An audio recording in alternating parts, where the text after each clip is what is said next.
इस पृथ्वी के चारों तरफ घूमने वाला एक उपग्रह और भी है जिसको बोलते हैं चंद्रमा। क्या बोलते हैं? मान लीजिए ये एक चंद्रमा है। Hello guys, welcome back my YouTube channel AJ22। आज का टॉपिक जो है वो सौर परिवार है, यानी कि सोलर सिस्टम। तो देखिए गाइज, इसके अंतर्गत हमको क्या क्या टॉपिक पढ़नी है उसको देख लेते हैं। तो टॉपिक पहला है उपग्रह, दूसरा हो गया प्रत्येक ग्रह।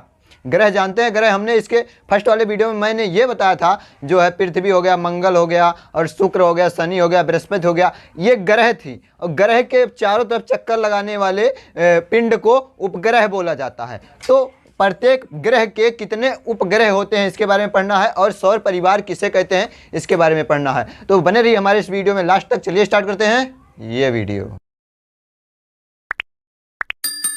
ये गाइस, आज का टॉपिक जो है वो सौर परिवार है। सौर परिवार मैं आपको बताऊंगा लास्ट में, क्योंकि सौर परिवार बताने से पहले आपको कुछ जानकारी प्राप्त होनी चाहिए, क्या उपग्रह क्या है और प्रत्येक ग्रह के जो है उपग्रह कितने हैं, इसको आपको जानकारी प्राप्त होनी चाहिए। तो देखिए, चलिए सबसे पहले स्टार्ट करते हैं उपग्रह होता क्या है। तो उपग्रह देखिए गाइस, एक ऐसा पिंड जो किसी ग्रह के चारों तरफ घूमता हो उसको बोलते हैं उपग्रह। एग्जाम्पल फॉर मैं आपको देता हूँ, ये है पृथ्वी, ये पृथ्वी है, पृथ्वी की अपनी अक्ष धुरी पर झुकी हुई है। ओके गाइज, ये रोटेट इस तरीके से कर रही है, मगर इस पृथ्वी के चारों तरफ घूमने वाला एक उपग्रह और भी है जिसको बोलते हैं चंद्रमा।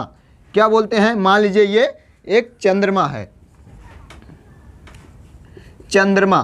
तो ये चंद्रमा जो है ये पृथ्वी का चक्कर काटता है। तो देखिएगा, जैसे कि एग्जाम्पल फॉर मैं आपको एक और बताता हूँ कि सूर्य जो होता है, सूर्य के चारों तरफ ये काटती पृथ्वी, मंगल, शुक्र, शनि, ये सब चीज़ें चक्कर काटती हैं किसके? सूर्य के। किसके? सूर्य के। सूर्य के चारों तरफ। वैसे ही ये चंद्रमा जो है ये पृथ्वी के चारों तरफ चक्कर काटता है। तो ये ग्रह है। क्या?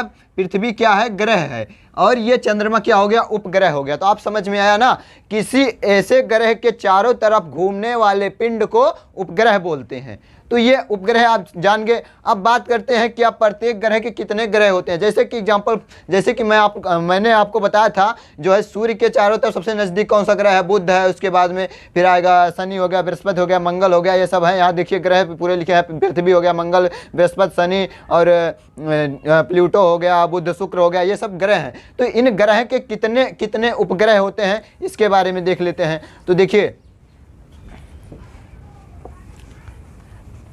पहले देखिए, जो पहला ग्रह होगा, सबसे पहले पृथ्वी। पृथ्वी का हमने अभी बताया था चंद्रमा है।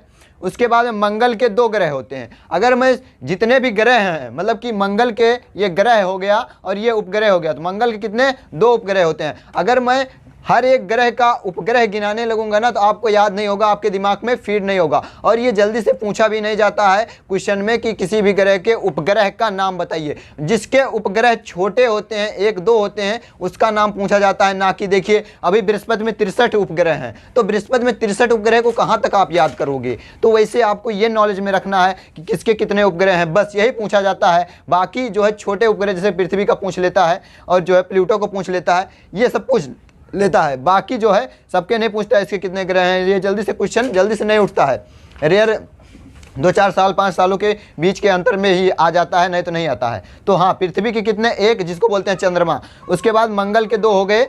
मंगल जो है, मान लीजिए ये मंगल हो गया, ये मंगल हो गया। मंगल के चारों तरफ 2 ग्रह मतलब उपग्रह घूमते हैं।